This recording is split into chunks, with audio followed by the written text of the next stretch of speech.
நான் வெளியே இருந்தா செய்யறது வேற மாதிரி இருக்குமெண்டு. அதற்கு பிறகு திரும்ப பாராளுமன்றத்துல இருக்கிற யாழ் மாவட்டத்தை பிரதிநிதித்துவப்படுத்துகிற வடமாகாணத்தை பிரதிநிதித்துவப்படுத்துகிற ஒரு அமைச்சரால, ஆளுங்கட்சியை சேர்ந்த அமைச்சரால அச்சுறுத்தப்படுறார். நாங்கள் அடிக்க வழிகிட்டால் நீங்க இருக்கிற இடம் தெரிய ஓட இடம் இருக்காதுன்னு சொல்லி. அதுக்கு பின்பாடு நிறைய தமிழ் தேசிய கட்சிகளால விமர்சிக்கப்படுறார், எச்சரிக்கப்படுறார். அதற்கு பிறகு அவர்கள் சார்ந்த அவர்களுக்கு பின்னால இருக்கிற மக்கள் என்று சொல்லிக்கொண்டு மக்கள் இல்லாமல் கட்சி சார்ந்து வாழுகிற ஒரு சிலரால விமர்சிக்கப்படுறார், எச்சரிக்கப்படுறார். இதற்கு பிறகு ஒரு ரெஸ்டாரண்ட்ல போய் சாப்பிட போகும்போது அங்க அவருக்கு இப்படி ஒரு சம்பவம் ஒன்று நடக்குது. இது நாங்கள் ஒரு ஒரு ஒரு ஒரு குறிப்பிட்ட இடத்தை மட்டும் நாங்க பார்க்க முடியாது. ஆனா நீங்க சொன்ன மாதிரி அந்த சம்பவம் நடந்த இடத்துல இருந்தவர்கள் சரியான முறையில இதை அவதானிச்சு அவர்கள் மூலமாக தகவல் கடத்தப்பட்டு அவர்கள் மூலமாக எல்லா விஷயங்களும் சொல்லப்பட்டு திட்டமிட்டு செய்யப்பட்ட ஒரு வேலை. அதை விட திரும்ப ரகுராமன் சொன்ன மாதிரி அவர் ஒரு குறிப்பிட்ட வைத்தியசாலைக்கு நாங்கள் கேள்விப்படுறோம், அவை வெளிநாடுகள்ல இருந்து வந்தவ, அவையிட காசு இல்லாம இல்லை, இன்றைக்கு வெளிநாட்டில இருந்து போராக்கள் எந்த அளவுக்கு ஒரு போதன வைத்தியசாலையை நாடுவினம் அல்லது பிரைவேட் ஹாஸ்பிட்டலுக்கு போவினமா அல்லது இந்த ஹாஸ்பிட்டலுக்கு போவினமான்றது நாங்கள் ஒரு ஆளுக்கு சொல்லி விளங்கப்படுத்த வேண்டிய தேவை இல்லை. அவை அங்கே இருக்கும் போதே தங்களோட பெற்றோரையோ அல்லது தங்களோட குழந்தைகளையோ தங்களுடைய உறவினர்களையோ எங்கேயுமே இந்த ஹாஸ்பிட்டலுக்கு போங்கன்னு சொல்ல மாட்டோம். ஒன்று நொதனுக்கு போவினோம், ஏதாவது ஒரு பிரைவேட் ஹாஸ்பிட்டலுக்கு தான் போவினோம். ஆனா இன்றைக்கு அவ சரியான முறையில யாழ்ப்பாணத்துல அதுவும் ஒரு ஊழல்வாதம் நிறைஞ்ச நிறைய சர்ச்சைக்குரிய ஒருவர்கிட்ட அவர் கொண்டு போகப்படினும் அதுக்கு பிறகு அவரால் ஒரு அறிக்கை வெளியிடப்படுது என்று சொன்னா இதுல நாங்கள் ஒரு விஷயத்தை விளங்கி கொள்ளணும். சரியா, எங்களோட மக்களும் இதுல தெளிவடையணும். இன்றைக்கு அர்ச்சுனா எல்லாருக்குமே ஒரு தலையடி. அவர் ஆளுங்கட்சிக்கு மட்டுமில்லை, எதிர்கட்சிக்கு மட்டுமில்லை, எங்களோட தமிழ் தேசிய கட்சிகளுக்கு மட்டுமில்லை, பெரிய பெரிய ஊழல்கள் நிறைந்த அரசாங்க கட்டமைப்புகளுக்கும் அவர் தான் பேரடி. ஏனென்று சொன்னா கடந்த நாட்களா அவர் ரகசியமா வெளியே சொல்லாம நான் இதை பிடிக்க போறேன், இதை செய்ய போறேன், இந்த பிரச்சனைக்கு தீர்வு காண போறேன்னு வெளியே சொல்லாம அவர் நேரடியா போய் எல்லாத்தையும் செய்து போட்டு ஆதாரங்களோட சில விஷயங்களை வெளியிட்டு கொண்டிருக்கிறார். கடந்த சில நாட்களா சில மாதங்களா இதுதான் நடந்து கொண்டிருக்கு. அதை விட அவர் உங்களுக்கு சொல்லி இருக்கிறார், இந்த தளத்திலையும் சொல்லி இருக்கிறார், நான் நிறைய பிரச்சனைகளுக்கு எனக்கு கடிதம் வந்தது, நான் கடிதத்தை போட்டுட்டு பதிலுக்காக எதிர்பார்த்து கொண்டிருக்கிறேன். அப்ப இவ எல்லாருக்குமே பிரச்சனை, எல்லா ஊழல்வாதிகளுக்கும் பிரச்சனை இவர். அப்ப இதுல இவ ஒற்றுமையா செயற்படுவினமான்னு கேட்டா இந்த தையிட்டி போராட்டம் எங்களுக்கு பெரிய ஒரு உதாரணம். ஏனென்று சொன்னா இதுவரைக்கும் எங்கட பெரிய பெரிய அல்லது எங்களுடைய போராட்டத்திலேயே வரலாறு படைச்ச எங்கட தேசிய தலைவர் அமைப்பு கூட அந்த போராட்டத்துல கூட ஒரு துரோகியை சேர்த்து கொள்ளாத போது ஒரு நிலப்பரப்பு, ஒரு குறிப்பிட்ட நிலம், கையீட்டு நிலம், அது உண்மையாவே பொறுமதி வாய்ந்ததுதான். ஆனா எவ்வளத்தையும் நாங்கள் இலக்கேக்க சேர்க்காத ஆக்களை எல்லாம் கூப்பிட்டு நாங்கள் கைகோத்து இன்றைக்கு சமாதானமா இருக்கிறோம் என்று சொல்றோமா இருந்தா இந்த துரோகிகளோட எல்லாம் ஒன்று சேரக்கூடிய நாங்கள் ஒரு நிலப்பரப்பை விட்டுட்டு நாங்கள் ஏன் அந்த பிரச்சனைக்கு தீர்வு கண்டு கொண்டு அடுத்த கட்டத்தை நோக்கி பயணிக்காம இப்படி ஒரு துரோகிகளோட கூட்டம் கூடுறோம். அதை விட இன்றைக்கு நீங்க தையிட்டி பிரச்சனை நேற்று தொடங்கினதுல இருந்து இந்த ஆர்ப்பாட்டத்துல பாத்தீங்களென்றால் அங்க விமர்சிக்கப்படுபவர் அர்ச்சுனா மட்டும்தான். என்பிபி கட்சி விமர்சிக்கப்பட்டாலும் ஒரு சுயேட்சை குழுவில் இருக்கிற இந்த பாராளுமன்ற தேர்தலில் தான் தெரிவு செய்யப்பட்டு அரசியலுக்கு 3 மாதம் 4 மாதங்களே ஆன ஒருவரை நாங்கள் விமர்சிப்பது கடந்த காலங்களில் நடந்த பிழைக்கு அவர்தான் சிங்களத்தின் கைக்கூலி, அவர்தான் இந்த சிங்களவர்களால இங்கே அனுப்பப்பட்டவர், அவர்தான் தமிழாக்களை விற்க போறார், தமிழர் நிலங்களை விற்க போகிறார் என்று சொல்லுவார்களா இருந்தால் அவற்றை அரசியலுக்குள்ள நுழைந்த காலப்பகுதியை நாங்கள் யோசிக்கணும். ஏன் இப்படி விமர்சிக்கிறார்கள் என்று யோசிக்கணும். இப்ப நான் டீச்சர் கேட்ட கேள்விக்கு வாரன், இவர்கள் எல்லாருமே சேர்ந்து திட்டமிட்டு அவர் வலம்புரி ஹோட்டல்ல வளமையா போய் சாப்பிட்றவர் என்று தெரிஞ்சு அங்க இருக்கிற ஒரு சில நபர்களோட, முக்கியமான நபர்களோட தொடர்பு கொண்டு அவர் வருகிற டைம், அவர் போகிற டைம் எல்லாத்தையும் சரியாக தெரிந்து கொண்டு அங்கே திட்டமிட்டு, நான் அந்த நிர்வாகத்தையோ அந்த ஹோட்டலையோ தவறாக விமர்சிக்கல, அங்க இருக்கிற ஒருவர் என்றாலும் இந்த விஷயத்தை அவர்களுக்கு சரியான முறையில் அறிவித்து அதில் நீங்கள் பார்த்தீங்கன்னா தெரியும், எந்த ஒரு நபரும் ஒரு பாராளுமன்ற உறுப்பினர், அதை விட அவர் ஒரு வைத்தியர், அவர் அங்கே பிரச்சனை படையக்க முரண்படையக்க இவர்கள் போய் அந்த மேசைக்கு முன்னால் இந்த முரண்படையக்க ஒரு முதுகெலும்புள்ள தமிழ் மகன் கூட இல்லையா அதில் போய் அந்த பிரச்சனையை நிப்பாட்டி அவர்கள் 2 பேரையும் கொண்டு வந்து சமாதானப்படுத்தி விட்டு அதில் கதைக்கிறதுக்கு. நான் இதுக்கு வந்து ஒரு நிர்வாகம் தேவையில்லை. நான் கேட்குறேன் என்னன்னு சொன்னால், அதில் வேலை செய்கிற ஒரு சர்வன்ட் கூட அதில் வந்திருக்கிற தன் கஸ்டமரை பாதுகாக்க வேண்டிய கடமை அவருக்கு இருக்குது. அதில் இருக்கிற பிரச்சனை என்று சொன்னால் அதை சமாதானப்படுத்தி விட வேண்டிய ஒரு மனச்சாட்சி அங்கே இல்லையான்ற கேள்வி ஒன்று இருக்கு. சரியா? இதில் நாங்கள் விளங்கி கொள்ளணும், இது வந்து ஒரு மனிதனை, அதாவது ஊழலுக்கு எதிராக எழும்பி இருக்கிற ஒரு ஆளை இல்லாமலே ஆக்க வேண்டும் என்று திட்டமிட்டு செய்யப்பட்ட விஷயம். இதில் இன்னொரு விஷயத்தையும் நான் சொல்கிறேன். அந்த வைத்தியசாலையில் அனுமதிக்கப்பட்டிருக்கிறவர் தன்னுடைய உயிரை பாதுகாத்து கொள்ள வேண்டுமா இருந்தால் தயவு செய்து நீங்கள் டிக்கெட் வெட்டிட்டு வீட்டை போகிறதோ அல்லது உங்களோட அடுத்த கட்டத்தை பார்க்குறது நல்ல. ஏனென்று சொன்னால், இந்த சத்தியமூர்த்தி என்றவர் தன்னுடைய ஊழலை மறைக்கிறதுக்காக, அர்ச்சுனாவை பழிவாங்கிறதுக்காக உங்களை கொலை செய்கிறதற்கு கூட அவர் தயங்க மாட்டார்.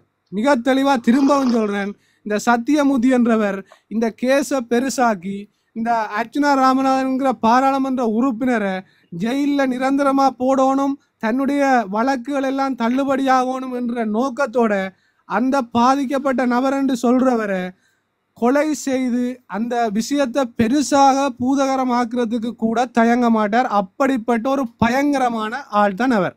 ஏனென்று சொன்னால், யாருக்குமே பயப்படாமல் தைரியமாக இந்த நாட்கள் வரைக்கும் ஊழல் செய்து கொண்டு திரிகிறவர் தான் இந்த சத்தியமூர்த்தி என்றவர்.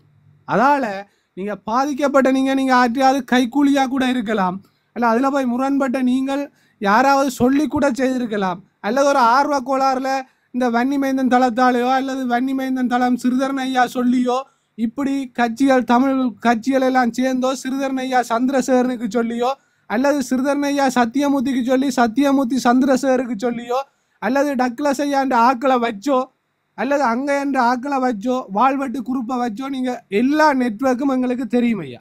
நீங்கள் பதவிக்காக கடந்த காலங்களில் எங்களோட மக்களை எவ்வளவு தூரம் வித்த நீங்கள், எவ்வளவு தூரம் எங்களோட மக்களின் உரிமைகளை விட்டு கொடுத்த நீங்கள் என்ற சகல விஷயமும் எங்களோட மக்களுக்கு தெரியும். அதால் நீங்கள் நான் இல்லை நீ இல்லைன்னு ஒன்றும் சொல்லலாது. நாளைக்கு அர்ச்சுனா எம்பிக்கு ஏதாவது ஒரு உயிர் ஆபத்தோ அல்லது அவருக்கு ஏதாவது ஒரு சேதமோ ஏற்பட்டால் அதுக்கு முழு கட்சிகளும் முழு அரசாங்கமும் பதில் சொல்ல வேண்டிய ஒரு கடமை இருக்குது. நாங்கள் இவர் தான் என்று சொல்ல முடியும். ஆனால் முழு பொறுப்பும் ஆளுங்கட்சி அரசாங்கத்தையே சாரும். முக்கியமாக இந்த வடமாகாணத்தை பிரதிநிதிப்படுத்துகிற அமைச்சர் சந்திரசேகர் தான் இதுக்கு முழு பொறுப்பும் கூறணும். அவர் தான் இந்த அர்ச்சுனா ராமநாதன் பிரச்சனையில் பகிரங்கமாக பாராளுமன்றத்தில் அச்சுறுத்தினவர். நாங்கள் அடிக்க வலிக்கிட்டால் நீங்கள் ஓடுறதுக்கு இடம் இருக்காதுண்டு அவர் சொன்ன நாளில் இருந்து இன்றைக்கு வரைக்கும் அவருக்கு பிரச்சனை நடந்து கொண்டிருக்கு. ஆகவே இந்த சத்தியமூர்த்திக்கு ஒரு பொறுப்பு இருக்குது. ஹாஸ்பிட்டலில் அந்த சம்பந்தப்பட்ட நபருக்கு ஏதாவது நடக்குமா இருந்தால் நீங்கள் திட்டமிட்டு கொலை செய்கிறீங்க. அதை விட இந்த திட்டமிட்டு போய் அங்கே பிளான் பண்ணி டாக்டரோட சண்டை பிடிச்சாக்களுக்கு உங்களோட உயிரில் உங்களுக்கு ஆசை இருந்தால் நீங்கள் நடிக்காமல் உங்களோட வருத்தம் சுகமாகிட்டுண்டா தயவு செய்து டிக்கெட் வெட்டி போயிருங்கோ. தேவையில்லாத ஊசிகள் ஏற்றப்பட்டு தேவையில்லாத வருத்தங்கள் உங்களுக்கு புதுசாக வந்து தேவையில்லாத சரீரத்தில் பார்ட்ஸ்கள் எல்லாம் வெட்டப்பட்டு நீங்கள் சில வேளை அர்ச்சுனா அடித்து இவர் இறந்துட்டார் என்று சொல்லுகிற ஒரு நிலைமைக்கு கூட வரலாம். சத்தியமூர்த்தி அப்படிப்பட்ட ஒரு மோசமான அவர் வைத்தியர் என்று சொல்ல முடியாது. ஏனென்றால் அவர கடந்த கால செயற்பாடுகளும் இப்போ மக்களோட அவர் பகிர்ந்து கொள்கிற வார்த்தை பிரயோகங்களையும் பார்க்க உண்மையிலேயே அவர் ஒரு மனநிலம் பாதிக்கப்பட்டு சைக்காலஜி சம்பந்தமான ஒரு பிரச்சனையோடு அவர் இருக்கிறார். அதால் அவர் தண்ட பிரச்சனைக்கு என்ன வேணும் என்றாலும் செய்வார். இப்போ டீச்சர் கேட்ட கேள்விக்கு நான் தெளிவாக பதில் சொல்லியிருக்கிறேன் நினைக்கிறேன். நன்றி. கதைங்கோ. நன்றி தம்பி. நான் இதை எதிர்பார்த்தேன், அவ்வளோத்தையும் சொல்லிட்டீங்க. இது வந்து ஒரு தனிப்பட்ட ஆளாலையோ தனிப்பட்ட ஒரு ஆளாலையில பெரிய நெட்வொர்க். நீங்க சொன்ன மாதிரி அவர் உண்மையா பிரைவேட்டுக்கு போயிருக்க வேண்டியவர் அங்க போய் படுத்துட்டார். பாவம். நீங்க சொன்ன மாதிரி வெளியில வராட்டிக்கு இதை விடவா ஒளிம்பி தப்பி ஓடிட்டேன்னு சொன்னால் உன்னுடைய உயிர் பாதுகாக்கப்படும்.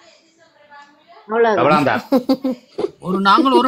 நாங்கள் ஒரு இடத்துல போய் நாங்க சாப்பிட்டு நாங்கள் வெளியில போக மட்டும் அந்த முழு பாதுகாப்பும் எங்களுக்கு அந்த பாதுகாப்பு அந்த கடை தான் உங்களுக்கு பாதுகாப்பு.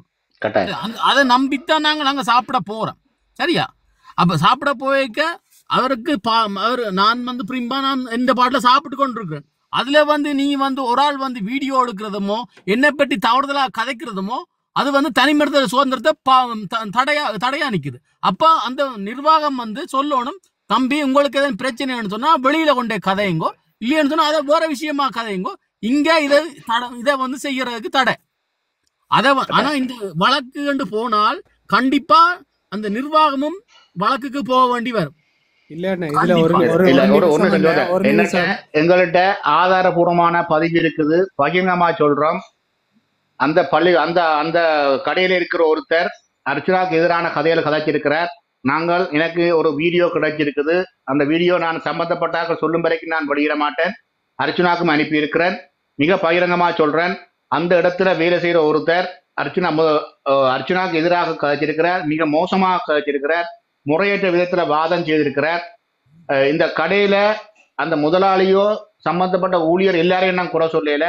ஆனால் எங்களால நிரூபிக்கக்கூடிய வகையில என்னால நிரூபிக்கக்கூடிய பேர் விவரத்தோட ஆதாரம் என்னுடைய கையில இருக்குது.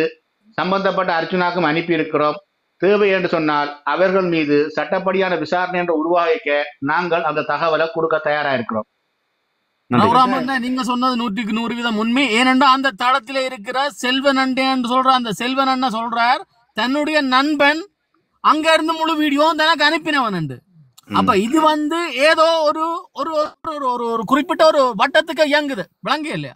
அப்ப இதுல இருந்து அவையே தங்கண்ட இதை வந்து உண்மையா வெளியில சொல்லிட்டு அது ரெக்கார்ட்ல இருக்குமோ இல்லையோன்னு தெரியல. அவரை சொல்றார், தன்னுடைய நண்பன் வந்து முழு வீடியோவும் அனுப்பி இருக்கிறார், தான் வந்து வெளியில விடுவேன். இதை விட ஒரு வீடியோ இல்ல. ஒரு விஷயம் என்னன்னு சொன்னா, இந்த சம்பவம் நடந்து கொண்டிருக்கு, இவ்வளவு பிரச்சனை நடக்குது. உண்மையிலேயே எங்கட வீட்டுல ஒரு பிரச்சனை நடக்குது அல்லது ஒரு ஸ்கூல்ல பிரச்சனை நடக்குதுண்டா, ஒன்று பிரின்சிபல் வந்து பொலிசுக்கு அடிக்கணும், டெலிஃபோன் அடிக்கணும், அல்லது அங்க வேலை செய்யற ஊழியர்கள் அந்த நேரத்துல பொறுப்பா இருந்த ஒரு ஆள் பொலிசுக்கு அந்த பிரச்சனையை தெரியப்படுத்தணும். ஆனா அந்த பிரச்சனையிலையும் பொலிசுக்கு கால் பண்றது யாருன்னு சொன்னா டாக்டர் அர்ச்சனா தான் 119க்கு கால் பண்றார். ஏன் இந்த ஊழியர்கள் இவ்வளவு மோசமா பிரச்சனை நடக்க பொலிசுக்கு ஒரு கால் பண்ணி இந்த விஷயத்தை தெரிவிக்கல என்ற கேள்வி எனக்கு இருக்கு. அந்த நேரத்துல ஒரு ஆளுக்கு வேலையா இருந்தாலும் இன்னொருவர் அல்லது யாராவது ஒரு ஆள் அந்த முயற்சியை ஏன் செய்யல? நீங்கள் சாதாரணமா ரோட்டில் ஒரு சின்ன ஆக்சிடென்டாலே போன் பண்ணி கூப்பிடுறீங்க. ஒரு பாராளுமன்ற உறுப்பினர் ஒரு பிரபஞ்சமான ஹோட்டல்ல தாக்கப்படைக்க நீங்களே அந்த வேலையை செய்யல.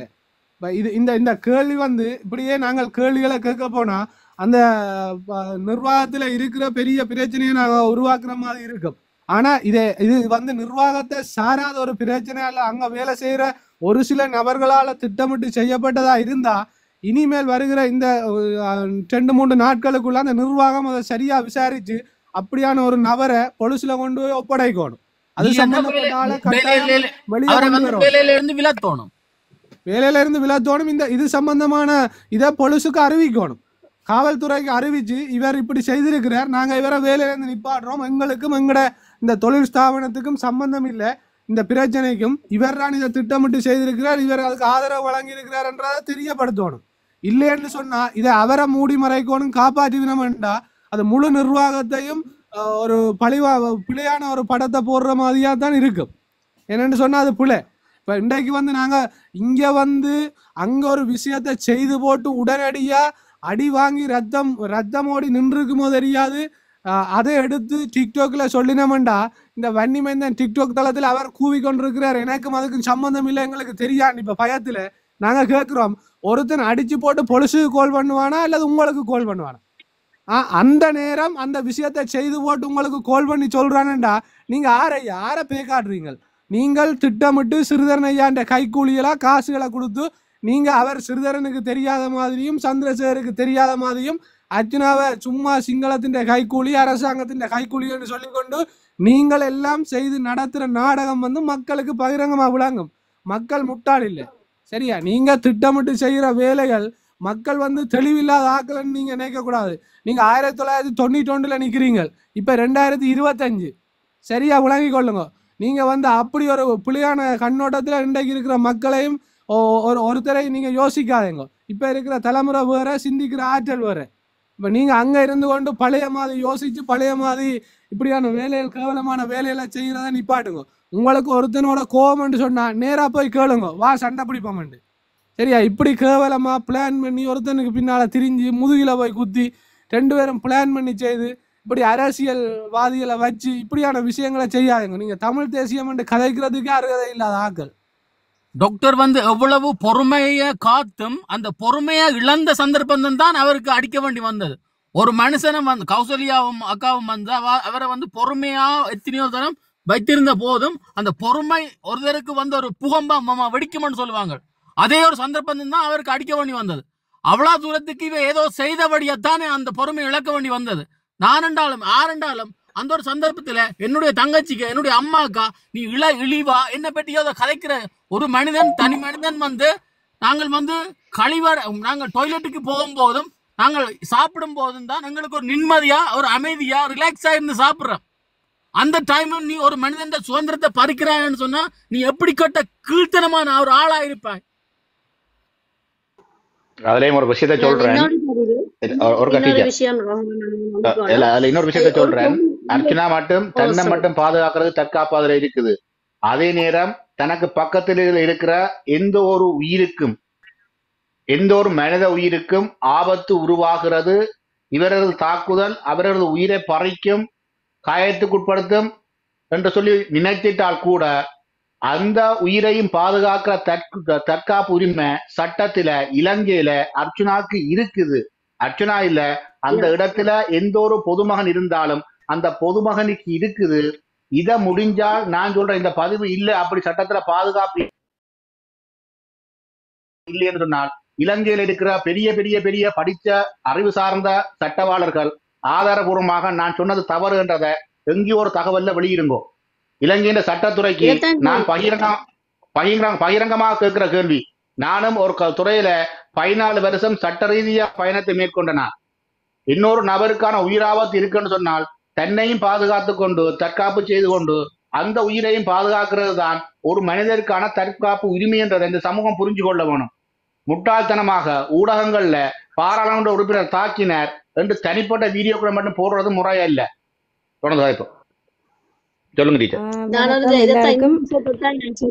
நான் ஒரு பொம்பளை பிள்ளை, அந்த பிள்ளை அந்த வீடியோல இருக்க பாருங்க.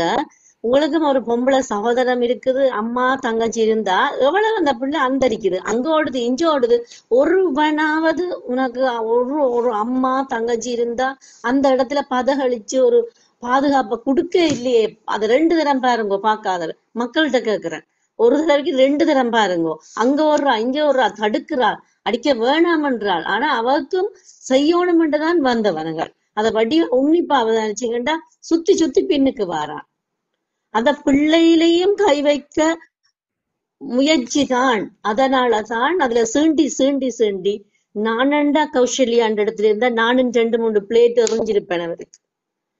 சத்தியமா அந்த புள்ள இன்னொன்று அவதானிக்கணும். முதல் சம்பவத்துல டாக்டர்கிட்ட போனை பறிச்சு தாக்குதல் செய்து டாக்டர் அப்பா கூட கை வைக்கல.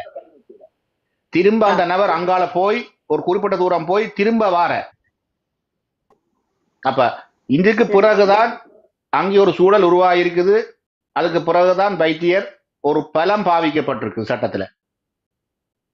இன்றைக்கும் சொல்றேன், ஒரு உயிரை காப்பாத்துறதுக்கு சட்டம் எவ்வகையான பலத்தை பாவிக்கணும் என்று சொல்லல.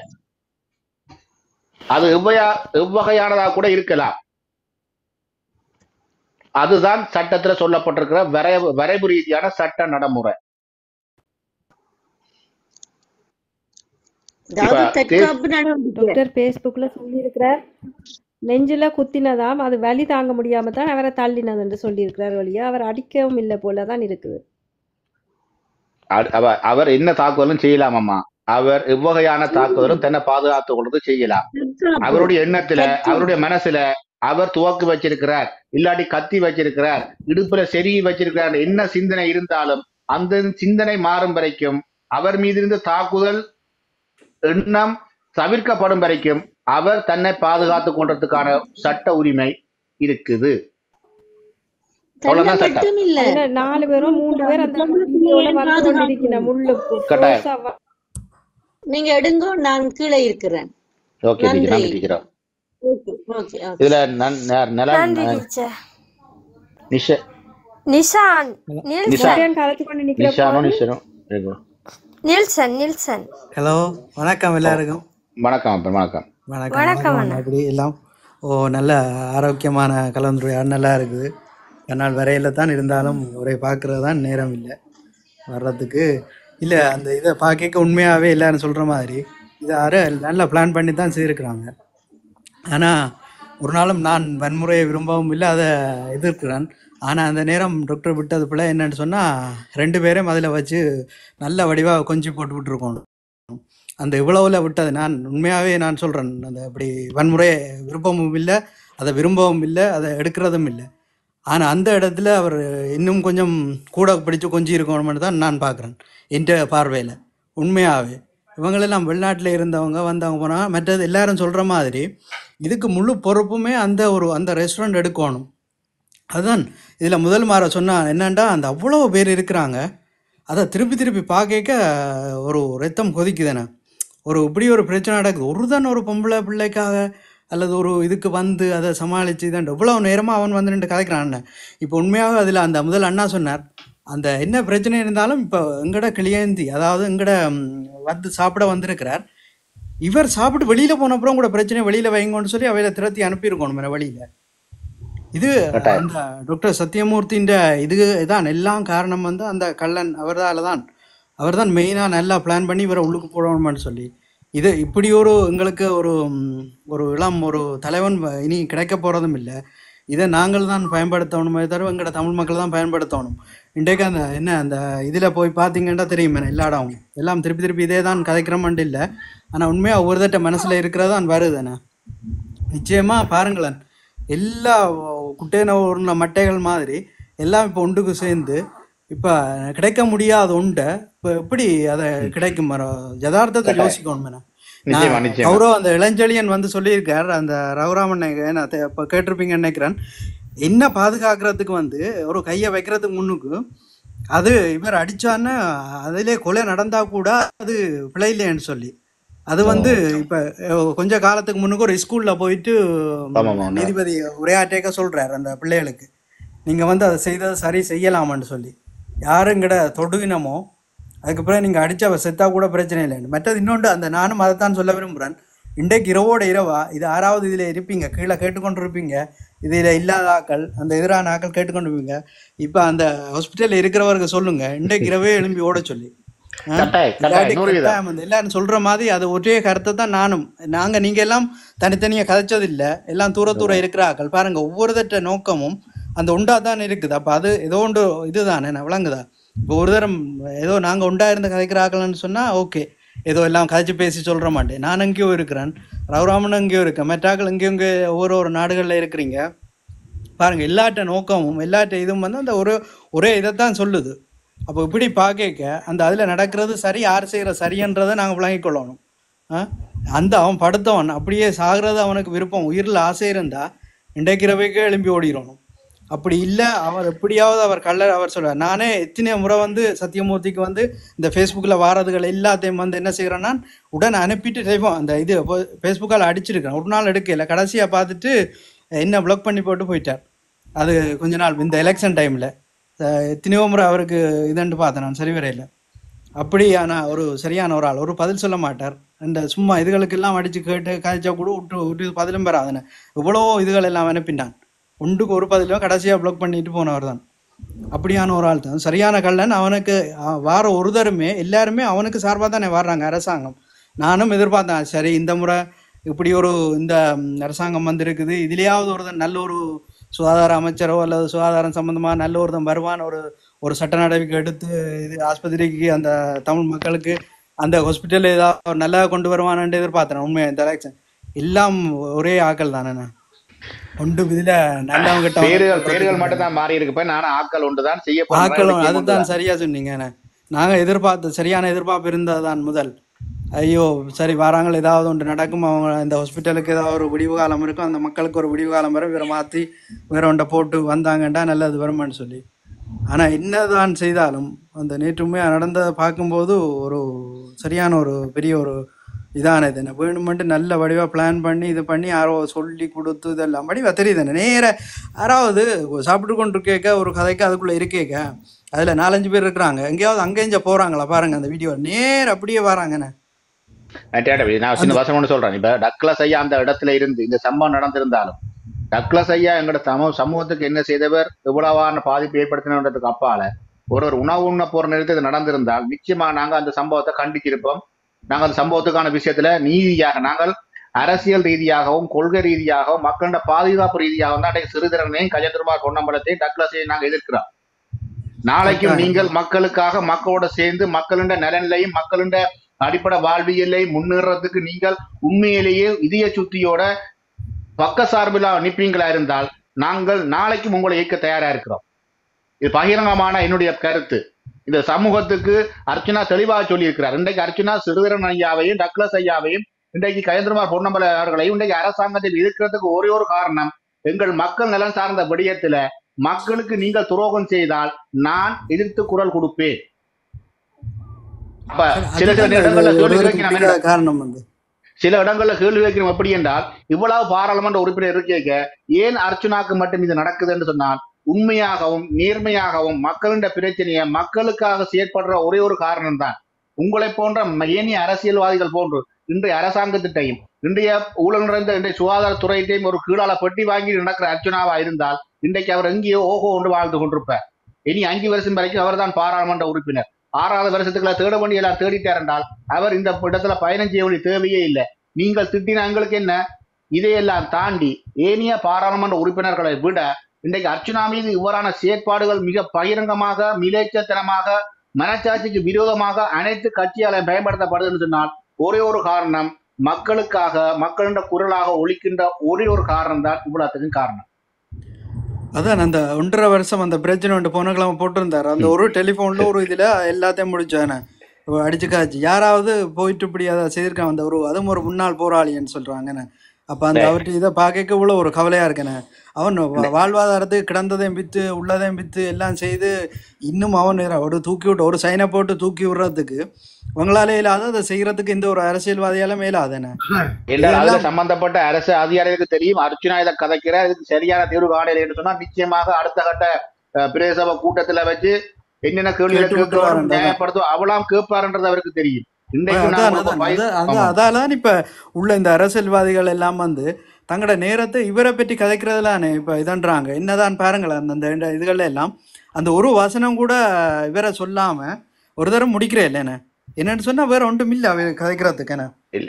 இன்றைக்கு நான் திருப்பாம பதிவு செய்யறேன். தேசியம் என்ற கொள்கையை தேசியம் என்ற 44,000க்கும் மேற்பட்ட மாவீரர்களின் தியாகங்களை எங்களோட வரலாறுகளை உண்மையிலேயே தேசியமா நீங்கள் மக்களோட சேர்ந்து மக்களாக நியாயபூர்வமாக கொண்டு போனா நாங்கள் அதை ஏற்க தயாரா இருக்கிறோம். நீங்கள் டக்ளஸ் ஐயாவை கூப்பிட்டு தான் தேசியத்தை உருவாக்க போறீங்கள், நாங்கள் எல்லாம் சேர்ந்து தான் தேசியத்துக்காக செயற்பட போறோம், 44 மாவீரத்தை கனவு நினைவாக்க போறோம் என்றால் இந்த புலம்பெயர் தேசத்தில் இருக்கிற இந்த அவ்வளவு கட்டமைப்புகிட்டையும் ஒரு கேள்வி, இந்த டக்ளஸை கூப்பிட்டு வச்சு செய்யப்படுற இந்த நிகழ்வுக்கு நீங்க தேசியம் என்ற பெயர் வைக்க போறீங்க. இதுக்கு பிறகு மானம் வெக்கன் ரோசம் உங்களுக்கு சுய சிந்தனை இல்லையா? இல்ல இதுல இன்னொரு கேள்வி, இந்த சுபாஷ் வந்து நீங்க சிங்க கொடிய பாவிக்க மாட்டீங்க, ஆனா சிங்க கொடியோடய சேர்ந்து வாழ்ந்த டக்ளஸ் எப்படி நீங்கள் வச்சு பக்கத்துல வச்சு போராட்டம் செய்றீங்க? அருவருப்பா இல்லையா உங்களுக்கு இப்படி இந்த கேவலமா கதைக்கிறதுக்கு மக்களை பேக்காட்டுறதுக்கு? உண்மையாவே நீங்க ஒரு ஒழுங்கான தமிழ் மகன் தேசியத்துக்காக போராடுற ஆளண்டா உங்களுக்கு கால்கையெல்லாம் கூசணும் அந்த இடத்துல நிக்க. சிறுதரனையா போய் ஒரு பாய விரிச்சு போட்டு இருக்கிறீங்க, அதுல உங்களுக்கு வெக்கம் இல்லையா? உங்களுக்கு நீங்க ஒரு தலைவர் வழியில நான் போராடுறேன், தேசியத்துக்காக போராடுறேன், தலைவர் காட்டின வழியில போறேன்றீங்க. இந்த வழியா உங்களுக்கு தலைவர் காட்டினவர் இவ்வளவு பெரிய போராட்டத்தையே அந்த இந்த இவங்களை ஒருத்தரும் தேவையில்லைன்னு தானே ஒதுக்கி போட்டு தனியன் என்று போராடினது. அப்ப அவருக்கு தெரியாதா இவங்களை கூப்பிட்டு தான் தேசியத்தை பெறணுமெண்டு? ஆற பேக்காட்டுறீங்க? முதலாவது இந்த பேக்காட்டல் வேலையெல்லாம் நிப்பாட்டுங்க. நீங்க இந்த ஏமாத்துறது, பூச்சாண்டி காட்டுறது, இந்த மக்களை ஏமாத்துற வேலைகள் நாங்க சேர்ந்து நிக்கிறோம். இதுல நாங்க சில விஷயங்கள் எங்கட பொறுமையில இழந்து கதைக்க கூடாது. நாங்க சில முடிவுகள் எடுத்ததால உண்மையாவே உங்களோட வயசுகளுக்கு ஏற்ற மாதிரி சிந்தியுங்க. இனி என்றாலும் உங்களோட வயசு, உங்களோட காலங்கள், அரசியல் அனுபவங்கள் என்றெல்லாம் நிறைய சொல்றீங்க. அதுகளை கொஞ்சம் மூளையை கொஞ்சம் பாவீங்க. இன்னைக்கு இவ்வளவு கேவலமா நீங்க ஒரு பாராளுமன்ற உறுப்பினரை, ஒரு தமிழனுக்காக குரல் கொடுக்குற ஒருத்தனை இல்லாம ஆக்கி போட்டு நீங்கள் பழைய வாழ்க்கையை வாழணும் என்று யோசிக்கிறது தான் யதார்த்தம். அதுதான் உங்களோட நோக்கம். நீங்க எப்படி பழைய அரசியல் செய்றீங்களோ அது செய்யறதுக்கு அர்ச்சுனா தடையா இருக்கிறார். அது டக்ளஸா இருக்கலாம், அங்கேனா இருக்கலாம், ஸ்ரீதரனா இருக்கலாம், அல்லது என்பிபியை சேர்ந்த இந்த சந்திரசேகரா இருக்கலாம். இவைகள் எல்லாருக்குமே பிரச்சனை. பழைய அரசியலை செய்ய அர்ச்சுனா ராமநாதன் விட மாட்டார். அவர் புதுசா மக்களுக்கு செய்து காட்டுவார். மக்கள் இனங்கண்டுடுவினம், இனங்கண்டுட்டினம். இதுதான் உண்மையான அரசியல். பாராளுமன்றம் என்றா என்னென்று லைவ் போட்டு முதலா போட்டு பாராளுமன்றத்தில் நடக்கிற விஷயங்கள், பாராளுமன்றத்தில் ஒரு எம்பிக்கு இருக்கிற உரிமை, ஒரு அமைச்சருக்கு இருக்கிற உரிமை, சபாநாயகர் என்றா யாரு, அவர் அதுக்குரிய அர்த்தம் என்ன, இதெல்லாம் மக்களுக்கு தெளிவுபடுத்தின ஒரு தமிழ் பாராளுமன்ற உறுப்பினர் என்று சொன்னா அது அர்ச்சுனா ராமநாதன் மட்டும்தான். அதால மக்கள் இன்றைக்கு இந்த பாராளுமன்றத்தில் என்ன நடக்குதுன்றத பார்க்கறதுலே குறியா இருக்கணும். அப்ப நாங்கள் அங்க போய் மக்களுக்கு உண்மையா இருக்க வேண்டிய ஒரு நிலப்பாடு ஒன்று வருது. சிங்கள எம்பிமாருக்கோ அல்லது பட்டிதார அமைச்சர்மாருக்கோ நாங்கள் சிங்கி அடிக்கலாம். அது இனி அங்க போய் நாங்கள் வாயை திறக்கணும். திறக்காட்டி அர்ச்சுனா திறக்கிறத பார்த்துருவினோம். அர்ச்சுனா கதைக்கிறத பார்த்து மக்கள் தெளிவடைஞ்சிருவினோம். இவர் தான் உண்மையா மக்களுக்காக போராடுறாரு. அப்ப எங்கட கட்சியில எல்லாம் நாங்க மூடி போட்டு போக வேண்டிய ஒரு தேவை இருக்கு. அதால துரோகியா இருந்தா என்ன, கள்ளனா இருந்தா என்ன, அது என்னவா இருந்தா என்ன, எவ்வளவு கழிவா இருந்தாலும் எங்கட பதவிக்காக நாங்க என்ன வேணுமென்றாலும் செய்வோம்ன்றதுக்கு உதாரணம் தான் நீங்க இன்றைக்கு செய்த வேலை.